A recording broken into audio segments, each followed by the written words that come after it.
সার্কে থেকে সরাসরি দেশ থেকে সারা বিশ্বে ছড়িয়ে দেবে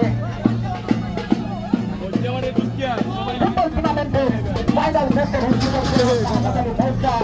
সহ সকল সম্পাদক একক সমিতির সাবেক সদস্য অভিযান জেলা বিএনপি এবং সবার অতিথি হিসাবে উপস্থিত রয়েছেন জনাব আলহাজ মোহাম্মদ রইস মিয়া সাহেব। যে রইস মিয়া শুধু আমাদের গ্রামের সন্তান নয়, হবিগঞ্জে গরিব দুঃখী মেহনতি মানুষের বিপদের আপদের কান্ডারি সেই রইস মিয়া, যিনি হবিগঞ্জের গরিব দুঃখী মানুষকে ছায়ার মতো আগলে রেখেছেন সেই মহান পুরুষ রিচি গ্রামের কৃতি সন্তান জনাব রইস মিয়া সাহেব, সভাপতি 12 পঞ্চায়েত কমিটি।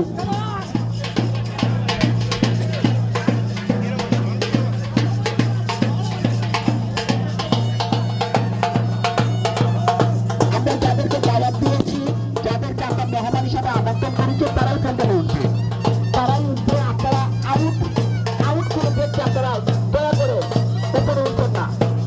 আমরা যাদেরকে নাম বলবো তারা উঠবে।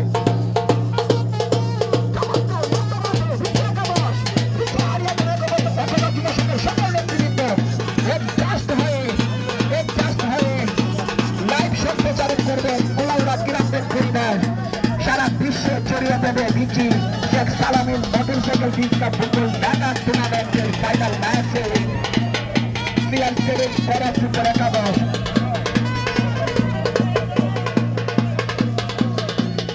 এবং প্রেক্ষাপট ফুটবল একাদশ পরিচালনা কমিটির বিরোধীরা আজকে 1 মাস যাবে তার পরিচালনা কমিটিকে নিয়ে নিরলস পরিশ্রম করে যাচ্ছেন রিচি আরিয়াপুরা একতা যুব সংঘের সম্মানিত সেক্রেটারি জনাব পরিশ্রম করে দেখে দিয়েছেন রিচি গ্রামের মানুষ কিনা করে দেখাতে পারে। আবারও গর্ব করে বুক ফুলিয়ে বলতে ইচ্ছে করে হবিগঞ্জের 2.5 কিলোমিটার পশ্চিমে নাইকেল গাছ, আকাশী গাছ, রবিনী গাছের ভিড়ে আহারে নদীর উত্তর দিকে সুজলা সুফলা বৃষ্টি বসে আদর্শ নান্দনিক গ্রাম মাঠে শেখ সালামি মোটরসাইকেল বিশ্বকাপ ফুটবল টুর্নামেন্টের মেগা ফাইনাল ম্যাচে বিশেষ করে আমি দেখতে পাচ্ছি কিছু চোখচালন আমাদের সম্মানিত শিক্ষক জনাব কবির আহমেদ স্যারকে টিচার দেওয়ার জন্য অনুরোধ করছি। স্যারকে দেখে অত্যন্ত ভালো লাগলো। সম্মান দিতে হবে, যেখানে সম্মান দেওয়া হবে সেখানে সম্মানই পাইতে হবে।